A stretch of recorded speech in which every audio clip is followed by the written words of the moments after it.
Hello, supers! Welcome back to Paano ba to? And for today's video, it is the last part of my chat with Lynn and Anna and Chely. And sana hindi pa kayo nagsasawa.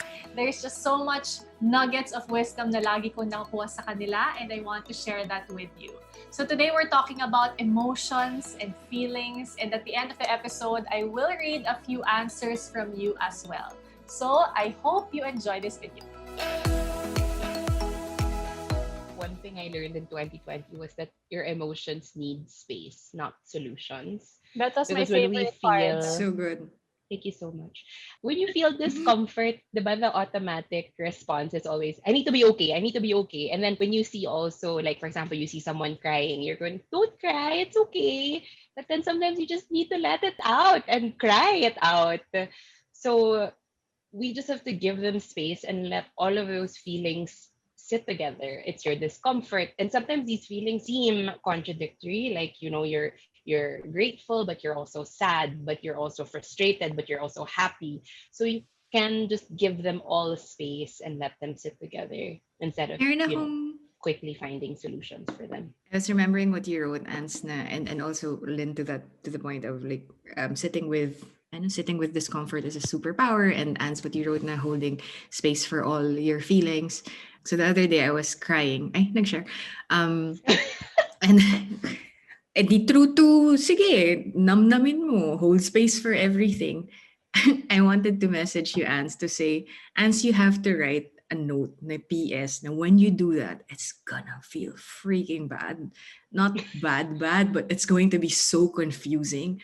Hindi siya parang, therapeutic. Oo. Nakakagulo It's ng going to pagkatao. suck so much. Oo, yung Yeah. windang na windang ka na, di ko siya gets. But anyway, you will stop crying. I and read it something will be like, okay.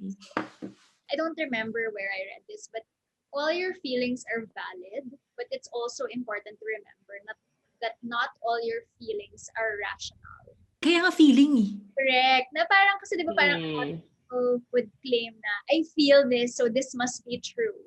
But in fact, no, that's what you feel. But it's not necessarily parang accurately depicting how the situation is.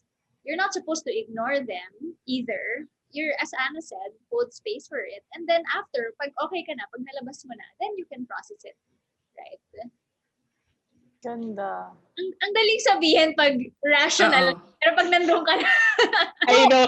Alam mo sabihin pag ganito no? There's a visual that came into my mind when you were describing that, Lynn. So I haven't watched Soul, the new Pixar film, which Ako is din. so good daw, by Ako the rin, way. But it's for the same makers of Inside Out. And in Inside Out, there are 5 characters, right? Joy, sadness, anger, fear, and disgust. Yeah. Yan, So confirmed. meaning, they're actual characters because we should hold space for all, and we should not be ashamed of feeling any of them because they're all valid. But yeah, thanks for Googling that, Tol. And that is it for the video. And as promised, I will read some of your amazing answers to my question on the community tab. I asked you, when you feel overwhelmed or frustrated, what do you do to cope with those feelings? So the first answer I want to share is from Hazel Galindez. Sabi niya, every time I feel frustrated or overwhelmed, feel ko yung emotions na meron ako. Then I'll open my journal and start writing what I feel. Everything, even the smallest emotions that affects me, I write it down. Para ma-transfer yung emotions, hindi man totally okay, but I feel better. Journaling. A lot of you answered journaling actually. From Syra, I pause and take a deep breath. If ever nasa office ako, I go to the bathroom or I am just away from my desk, take a walk para makapag-isip-isip. If nasa bahay, I usually watch funny videos or stream music videos of my favorite K-pop groups. Pero pag sila walang effect, itutulog ko na lang. And most of the time, I cry. Yes, hold space nga daw for your emotions, like Anna said. And last from Jasmine L, I remind myself of my circle of control. I can only control things within me, my feelings, my opinions, my choices. And I cannot control things beyond me, others' feelings, others' opinions, or others' choices. When I'm able to reflect on my circle of control, I'm able to set aside strong emotions that would interfere with my clear thinking. Love your answers. And siguro idadagdag ko lang, when I personally feel overwhelmed and frustrated, tama yun feel ko lahat ng feelings. Kailangan talaga hindi pwedeng kimkimin. And what I do is if after ko i-feel, parang I don't feel any better, binibisi ko muna yung sarili ko with work, with my to-do list. And then if possible, itutulog ko. And I always find na kapag naitulog mo ang isang bagay, you wake up with a cooler head kahit papano, and you can think a bit better with less emotions in the way.